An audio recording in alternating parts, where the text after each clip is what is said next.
that's how to choose openings. He does open with the king's pawn, so we are likely to see the Sicilian defence. French the defence. French defence. Magnus did use this yesterday to beat Anish Giri.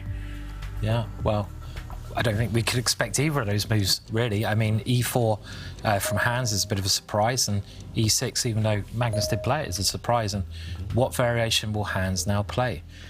Number of moves to play here, David, from that white could play, right? I suspect he's going to pick up his knight and defend the pawn in the centre.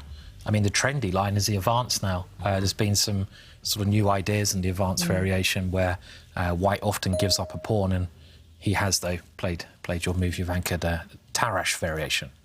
So, yeah. Maybe white's safest, kind of most secure choice in that position. Just even if black plays very accurately here, it tends to lead to equalish positions. So Hans not going for the advanced variation, pushing white's central pawns forward, gaining space, which would lead to more double-edged scenarios. OK, Magnus challenging the centre. Still well-known stuff. White's knight comes out. I had this position myself in the Olympiad from the white side, but OK, my opponent didn't choose this move, trading off a set of pawns in the centre. Anish Giri, in his chessable course, does recommend bringing black's queenside knight out now to challenge white's knight in the centre of the board. And will either of these two players have studied Anish Giri's French course on chessable? There are some other moves here. Black can bring either knight out.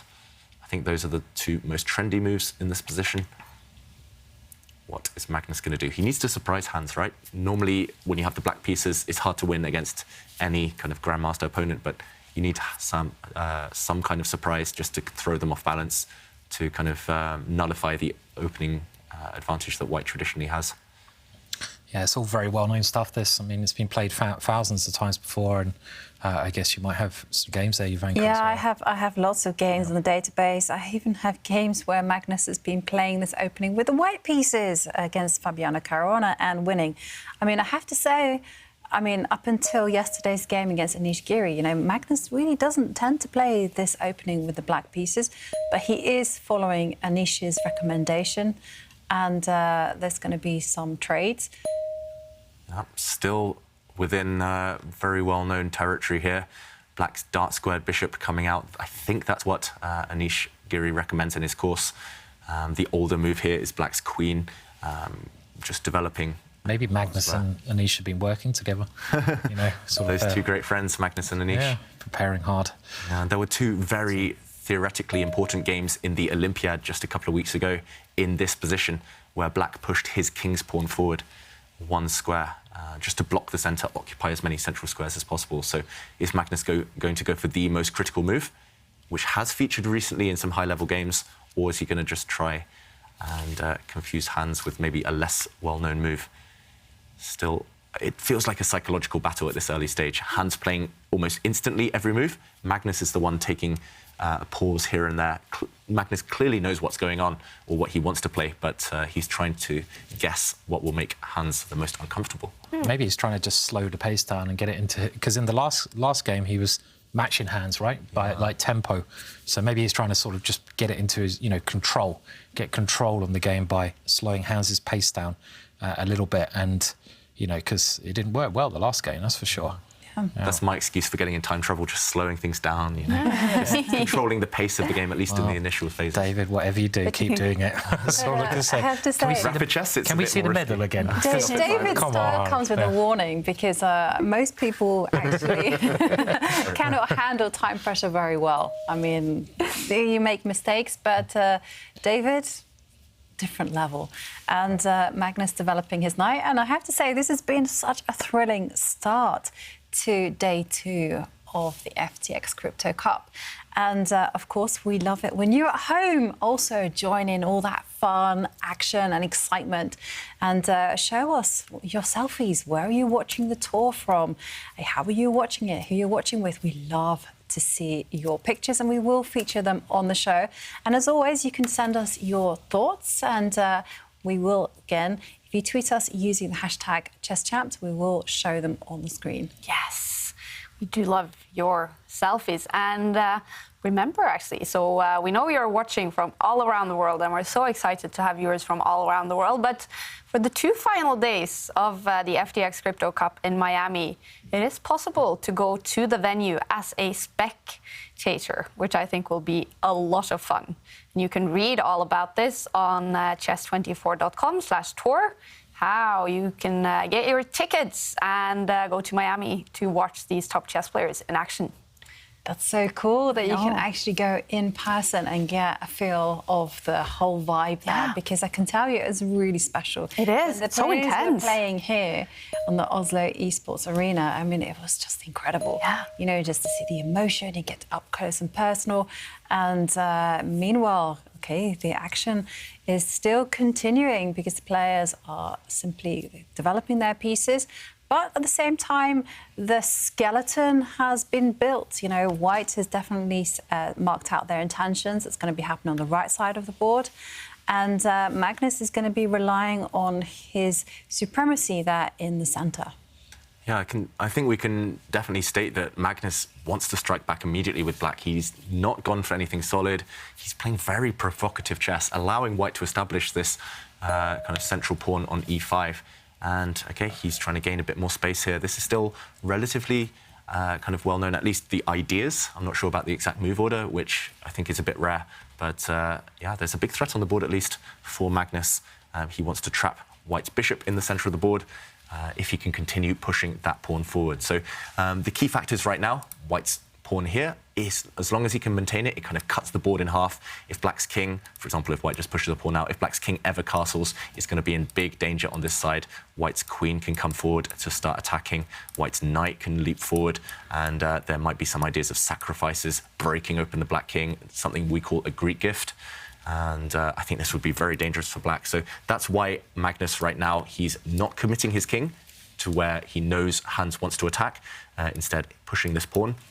As we mentioned, the threat is to push it further forward. For example, if White makes a nothing move, this bishop now trapped, so Hans needs to stop it. And 2 ways to stop it, stop this pawn pushing forward. Either, as I mentioned earlier, you can push this pawn just to control this square, but maybe you loosen some dark squares on this side of the board. These dark squares now are under Black's control. The other option, but you have to time it correctly, is to push this pawn forward. And this does allow Black at some point later, for example, if he moves his bishop, to open up the centre, either gaining space or by trading a set of pawns, and he will have a good bishop on this diagonal. So still very well-known plans. It's just putting them together in the right order. Whose position would you prefer here, guys? White or Black from the opening? I mean, I've played sort of the French defence most of my life, and the one thing is always very scary is White's pawn in the centre of the board. It gives White so many good attacking chances. As you pointed out, Dave, if Black ever castles kingside, White has this ready-made attack. In the French defence, White's light squared bishop in the middle of the board is just such a fantastic piece. And that piece is always dangerous to Black. So even though I play the French defence a lot, I prefer White's position generally because I like attacking. And as you said, this is a very provocative choice from Magnus because Hans is getting a position he likes. He's getting a position where he can attack at some point. He's playing one of your moves there. And he's got a position where Magnus's king is always going to be a little bit fragile. So still, obviously, early days. But personally, I think I'd go for White in this position at the moment. Yeah. So, how about you, Ivanka? Yeah, I mean, my first instinct is to go with the White pieces as well, you know, just because White has got this beautiful light squared bishop. It's on the dream diagonal. But then again, I kind of feel like I'm morally obliged to kind of say Black because I kind of play this pawn structure myself. And, Black does have really good long-term prospects if he withstands White's initiative. And I love long-term prospects, so I'm going to go Black. Yeah. You mentioned the long-term prospects. I guess it all lies on this pawn. Short-term, it's a great attacking weapon. It controls so many squares. But Magnus, if he can somehow trade off these bishops, if he can somehow trade off these queens, then long-term, this pawn is actually a target. This pawn is a weakness. White has overstretched. So it looks slightly counterintuitive. Magnus has now castled. It looks slightly counterintuitive to kind of be left with these weak, isolated pawns on the queen side. But Magnus does have these great 2 bishops. And these bishops do control quite a lot of important squares and also an outpost for the Black Knight if it needs. in the centre of the board. So still a lot to play for. All three results definitely possible in this one. You know, quite funnily, when you were, you know, talking about the opening, I was just wondering, is Hans named after Han Solo? You know, one of the most famous characters in films, because you know they kind of seem to have that rebellious streak. Yeah. And then I started looking up the best quotes that Han Solo has actually said, and the most popular quote apparently is he says in one of the films, said, "You like me because I'm a scoundrel. There aren't enough scoundrels in life." And I thought, yeah, hang on a minute, that's like, you know, I can see some similarities there. So I was thinking, there's maybe a bit of Han Solo going on, right, with Hans. So maybe his big idol. Han Solo. Possibly, yes. So I've just been looking at Han Solo quotes, just you know, part of the work, of course, you know. So, and his second most popular quote, last one I mentioned, is, "You know, sometimes I amaze myself."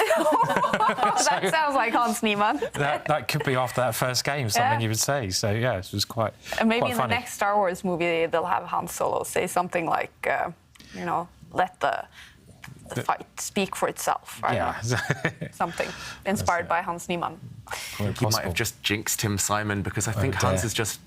I'm not sure whether he's blundered or sacrificed a pawn in the current position. And we've just seen Magnus eliminate the White Knight. I'm slightly afraid for Hans now, because the position is simplifying, which doesn't favour him. We mentioned Hans wants complex positions, but let's just kind of retrace our steps. Here, just 2 moves ago, he played his bishop to this square, blocking the queen's defence of this pawn. And after the queen's defence was taken away, the elimination of this knight does mean that, OK, we want to capture with the queen. We don't want to wreck the white pawn structure in front of our king, ideally. So if we take with the queen, now suddenly this key pawn that we've highlighted, that we've talked about, it does drop. And, OK, we will see this happen. Magnus immediately eliminates this pawn, and not only has black won a pawn, he does have an attack on this square. I think Hans, his idea was to take this black pawn back, but now there are a couple of problems. First of all, I don't really see what the problem is with just moving the queen to the side, hitting these 2 bishops, kind of skewering them, hitting this pawn as well. Also, I'm slightly tempted to grab this pawn as black, or if you want to be super flashy as Magnus, you can maybe even grab this pawn with a check. And after white's king kind of takes the bishop back, comes out, there is a double attack, a fork, hitting the king and winning the white bishop next move. Black will come out a pawn up in all of these variations.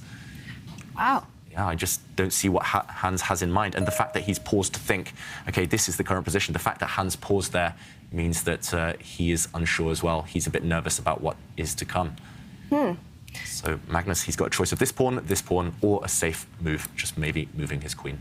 All right. Magnus Carlsen is in the move. And again, we hear the rain pouring on the roof here in the studio in Oslo. So let's get away from this awful weather in Oslo and head to the beautiful weather in Miami. I hear rumors about 36 degrees Celsius weather.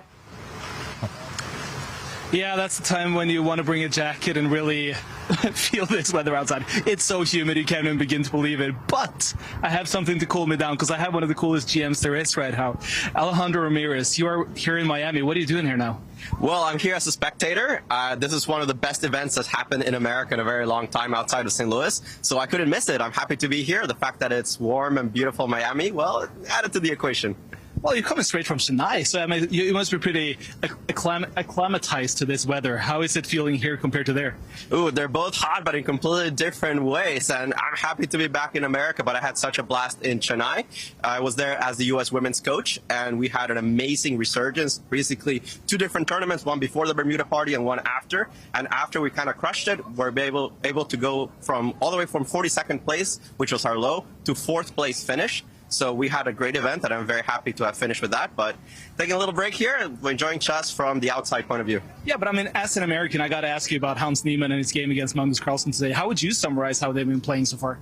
I think Hans is a very hungry player, especially after the Olympiad. He's one of those players that, because of his federation, wasn't able to go there, and he sees all these youngsters that are about his age, Parnanda, the Uzbeks, and they're really coming in strong. They had amazing performances in the Olympiad. They're headlining everything, and Hans is saying, look, guys, I'm here. I'm very good. I want to make a name for myself. So he's taking the chances that he gets here at this cup, and starting with the black victory against Magnus Carlsen, what a way to do it. Yeah, whereas he said to me prior to entering this tournament, who cares if I get invited to play Olympics or anything else next year?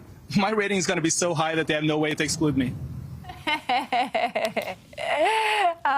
The comments just keep on coming, and that looked amazing with the palm trees in the background and the Atlantic Ocean in the background in Miami. The action is going on inside the Eden Rock Hotel on Miami Beach. Magnus Carlsen is fighting for a comeback. He lost game 1 to the American Hans Niemann, playing in his home country. But now the bar is over to Magnus Carlsen's side. But he spent almost 3 minutes now on this move. What is he thinking about? I think it's just the fact that he has too many tempting options here. This is the type of position I would probably spend 10 minutes just because it's so hard to pick between 3 tempting continuations and 3 very promising continuations, I should add. So what would you guys do here? Maybe if we pull the board up, we can try and get inside Magnus's mind. What is the world champion thinking? Is he going to... I mean, the first move you calculate, I guess, is taking this pawn or this pawn. Because in chess, we always look for the most forcing, most ambitious moves first. Yeah, I was drawn to capturing the pawn closest to the king, you know. Take that pawn, weaken the king, and then once the king runs, then I guess, yeah. Oh, yeah, this would be a check, and this would be very good for black, but the king most likely just steps to the side. Yeah. Okay, he didn't go for this. I guess the problem here for Magnus is there is a pin on this diagonal. The black bishop is slightly vulnerable. Instead, Magnus went for maybe the safe approach, not the most ambitious. He moved his queen to this square, so same idea, just different order. So attacking this pawn and attacking the white bishops. And Hans, therefore, needs to trade off as many pieces as possible. So we arrive in this position, level pawns, level pieces, but black's bishop is the dominant of the 2, and now attack on this pawn. Yeah. The attack on this pawn as well. Definitely. I thought Hans' move was quite good, actually, because it was more or less forced and kind of controls every single pawn.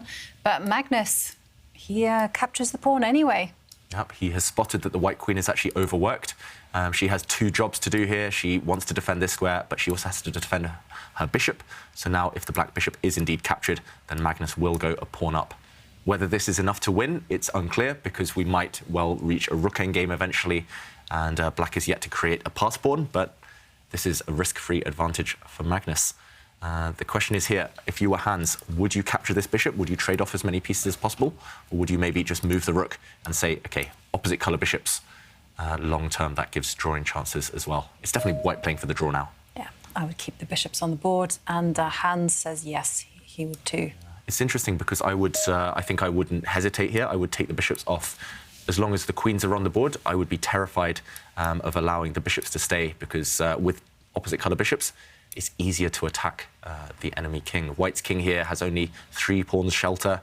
Black's king has 4 pawns. Also, I'm looking at this bishop. It's not on a great diagonal anymore. It's just staring at a kind of a rock, a concrete foothold here for black.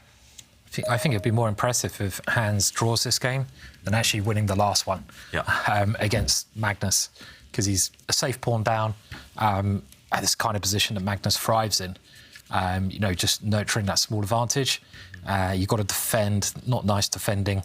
And as you say, the opposite colour bishops are not really a problem here. There's too many pieces on the board. So this is going to be very, very tough for Hans to save, I think. I mean, there's chances, of course, but... He needs to swap off all the rooks, really, in order to save this game, or the queens as well. OK, Magnus, interesting move. I was just thinking, OK, move the queen out the way. Not to that square, sorry, to this one. Just get the queen out of any threat from the white rooks, but instead Magnus tries to create a pin along this line.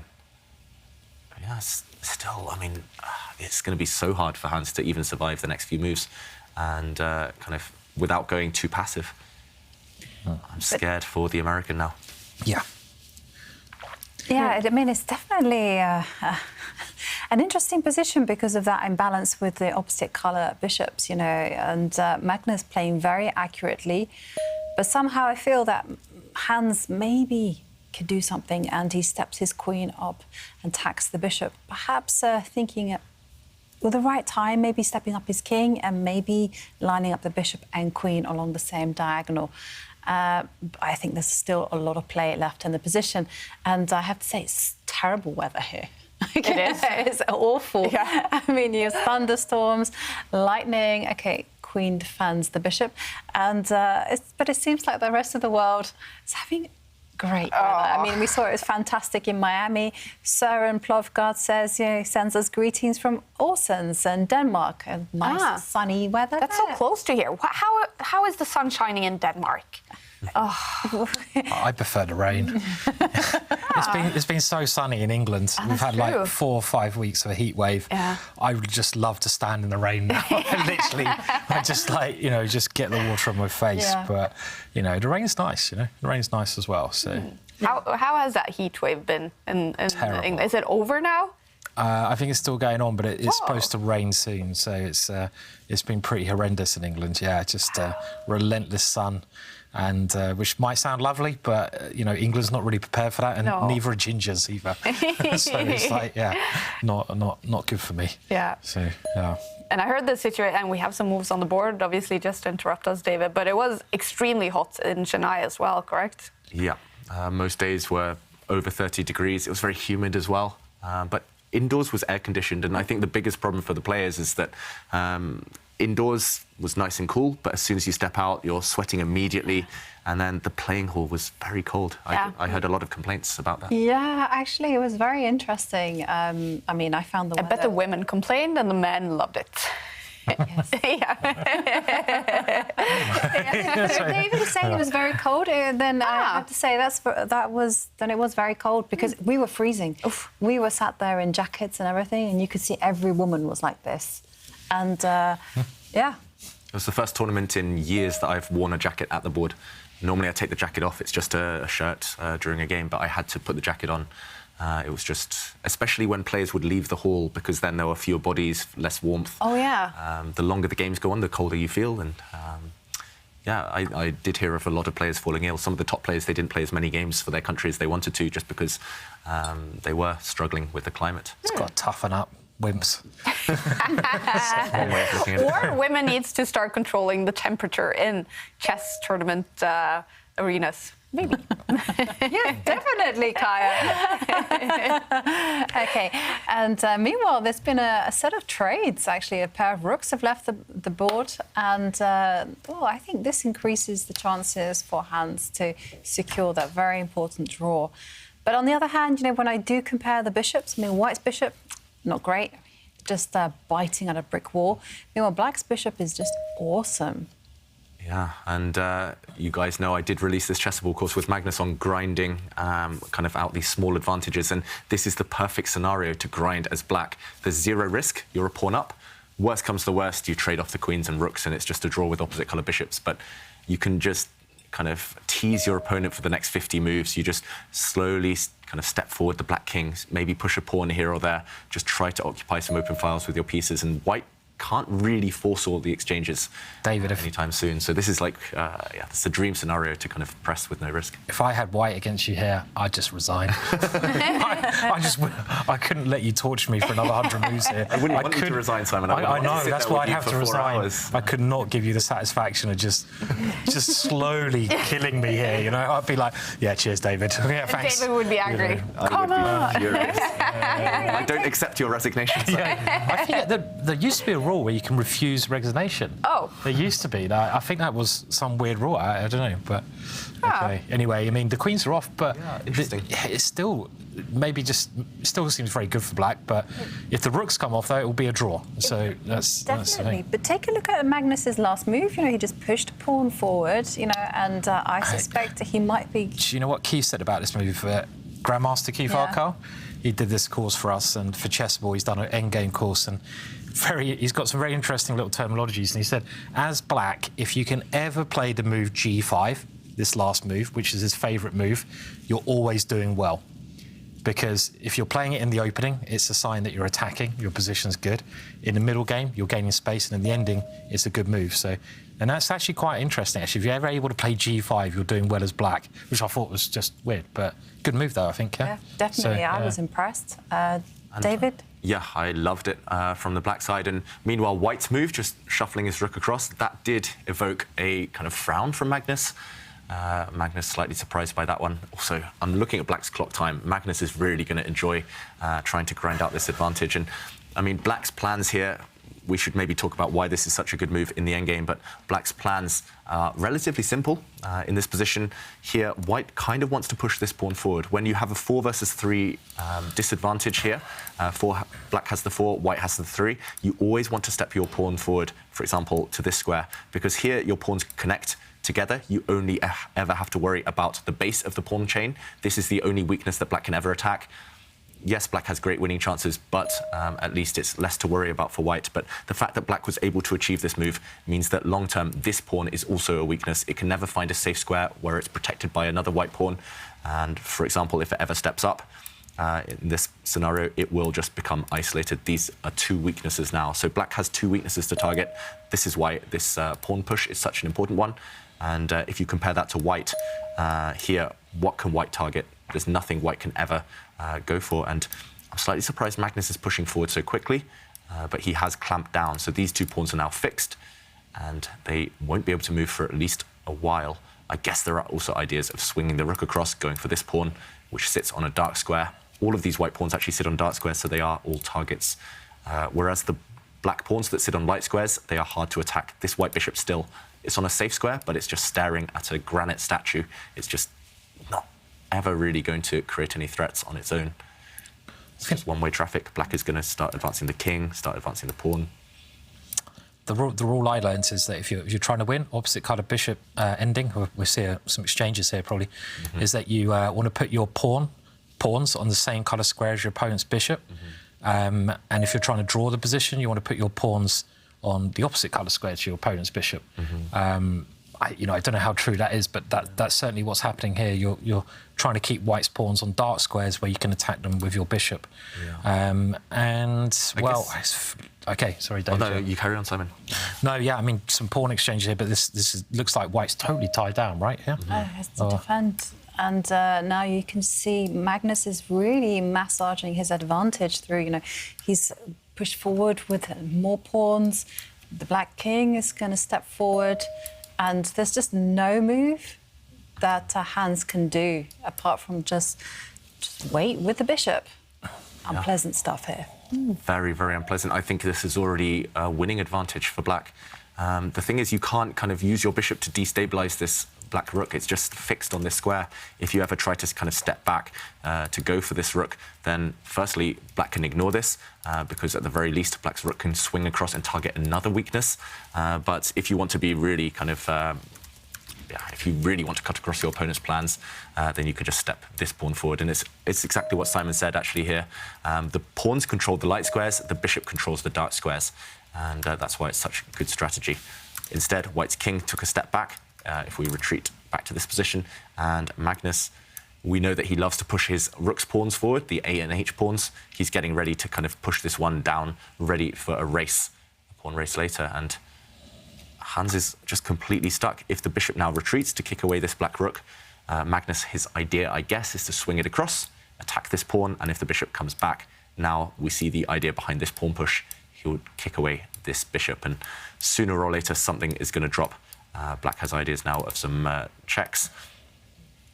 This bishop no longer has a safe square. It's just all falling apart for Hans. Yeah, definitely. I mean, just seeing that White's bishop and White's rook are pretty useless. I mean, is now the time to perhaps just kind of get active with the rook? And I'm just thinking, maybe grab the G4 pawn. But okay, he goes for the wait and see approach. It's very difficult to do that, just to sit there and wait for the axe to fall. Yeah, I mean, if White is just resigned to putting this king back and forth, then Black will slowly but surely start pushing forward. Okay, he is going for this strategy. Maybe even Black can start going towards this side of the board with his king. Okay, he is on this journey. Might as well just resign if you're doing this. Yeah. You like to resign early, Simon. It does seem that way, doesn't it? It really does. Yeah. What's the point of suffering in a hopeless situation? Yeah, I mean, against Magnus, I'd resign anyway, I think, yeah. Against David, I'd resign. Against most players, I'd resign, actually. You're right, yeah. You can keep playing against I've got to stop this. What's happening? Nobody ever won a game by resigning, Simon. Yeah, I know. Well, apparently, that's not true. Oh, Really? Yeah, apparently there's in the folklore, there's a story that someone resigned, and then the other person felt so guilty that the person resigned that they said, no, I don't accept the resignation. I'm going to resign, because what had transpired was that earlier on, the guy had cheated. Oh. And played something illegal, and then he got struck by sudden. Well, Yeah. Worst cheat ever. yeah. You got away with it. That's really And you bad. lost anyway, yeah. Well, it seems to be all about the black pieces here today so far. In the first round, 2 games ended up with winners, and they both had the black pieces in game 2s here going on right now. Well, the bar seems to be all the way over to the black player's side. Jan-Christoph Duda, looking good for him against Levon Aronian. And Alireza Firouzja, the bar all the way over to his side in game 2 against Liam Lea. The first game between those two was a draw. And of course, this one, Magnus Carlsen, is he making a comeback against Hans Niemann? The bar keeps going up for the world champion. And it's that type of advantage that will keep growing. It's just inevitable. I mean, what I found I like trying to break these games down to learn something. And I think what I found quite incredible about this was how quickly Magnus went for this particular ending. So he quickly swapped off 1 rook, quickly swapped off 1 queen. And it's like, we weren't sure. I mean, especially me and you, we were like, should he be swapping the queen off? I'm like, OK, I'm not sure. But he did it immediately, knowing exactly what he was aiming for. And that's the kind of thing that, the level and the intuition that Magnus has and other top grandmasters, they show that we can learn from. He's going for a particular setup, this particular kind of ending, and he knew exactly what he wanted when he went for that exchange. I just find that really, good to learn from, basically, those kind of ideas for future. Yeah, he actually talked about basically the pawn structure that we had on the king side a bit earlier when the queens came off. He talked about that exact pawn structure in our chessable course, and he talked about which minor pieces you want from the attacking side. And which assortment of pieces you want on the defensive side. And he was saying, OK, opposite colour bishops here, as long as there are rooks on the board, very good winning chances. Same colour this course, David. It sounds fast. Sounds brilliant. It has some little nuggets. Actually, I learnt a lot from listening to Magnus. But same colour bishops, even if there are rooks on the board, easy draw. And he was showing kind of setups that kind of fix the draw there. And you're right, Simon. That's that kind of knowledge and that experience from grinding out these endgames, from playing them non-stop for. I mean, Magnus has been playing these endgames for 20+ years, but that's how he his judgment is so kind of in tune with the position, because he knows exactly what he wants in the endgame, and that affects his decisions in the opening and middle game. And he's enjoying this. And you can buy this course, we should say. So it is on Chessable, right, David? And it's on sale as well. Right now you can save, I think, actually $60 right now on this amazing course with the world champion and the Olympic gold medalist. I kind of wish we hadn't released it yet and we added this game from the tournament, because this is a perfect example of how to just kind of obtain an advantage early in the game. Here it was a pawn advantage, but then kind of accumulate those small edges and transform them into what is likely now to be a victory for Carlsen. And he's barely spent any time on the clock. This game has been pure instinct from the world champion. It's just decision-making. It's not calculation at all. It's just, OK, I've won a pawn. Now I want the queens off. I want the rooks off. I want to push my pawn to this square, fix your opponent's pawns. I want to paralyze the opponent's pieces. It's just general rules rather than specific moves. And yeah, Hans reduced to waiting still. The hammer will fall eventually. At some point, either Black's king will go over towards that lonely white A pawn, or, OK, he's going to get ready to push one of the pawns in the centre of the board. Yeah, I mean, is Black even threatening to push his E-pawn 1 square forward and then try to kind of do a golden run and win 2 pawns at once? That looks like it would be very, very strong. Magnus, he won't want to take any risk, though. I was going to say he will pause and calculate a little bit, but no, he just goes for this immediately. And how is White going to save that G-pawn now? Can the White king step to the right? He has to, otherwise he would have gone 2 pawns down. But now there's going to be a discovered check. Yeah, and the king steps back, and suddenly that bishop doesn't have a safe place to go. Yeah. Has to go on the edge of the board. It's not going to find any solace there. The king can attack it again. Yeah, that's right. Yeah. Really nice way to finish, right? So, yeah, exactly. So wherever the bishop goes, the black rook will move. It's a discovered check, and the bishop falls. maybe you just have to use the white rook to defend it now and cross your fingers. But that one, I think, is losing either way. This one, unfortunately, chess speaks for itself, and Magnus is world champion for a reason. You got it in there. So, yeah. But it's setting up a really exciting next 2 games between these two. Yeah. Yeah, very interesting. They will be tied after 2 games. And remember the format in the major. They play 4 rapid games to decide each match. Best out of 4 rapid games, and the winner takes 3 points, the loser 0 points. But if they are tied, then we will head straight to blitz tiebreaks. And the winner in tiebreaks gets 2 points, the loser 1 point. And we didn't see any tiebreaks yesterday. We have to see some today. That would be very strange. Yeah, we've seen surprisingly few this season on the tour. We keep expecting them, but the players, they're so aggressive, so direct. Magnus has won a second pawn, and there we go, Hans resigns. Oh, what a comeback it was by Hans Niemann in the first game. But world champion Magnus Carlsen, he makes a comeback of himself, winning game 2 to tie the match against the 19-year-old Hans Niemann. So they are tied now. Magnus Carlsen, a great win with the black pieces. And let's head down to Sverige to see if we can get some reactions. Bad game. Is it a bad game, or is it a masterpiece the other way around this time? No, I think it was a very, very bad game on my part. Just blundered, and then should have been a bit more careful. Good luck in the remaining match. Always very short in his answers, Hans Niemann. Obviously disappointed. He got a great start to the day, but a loss in game 2 here to Magnus Carlsen. A fantastic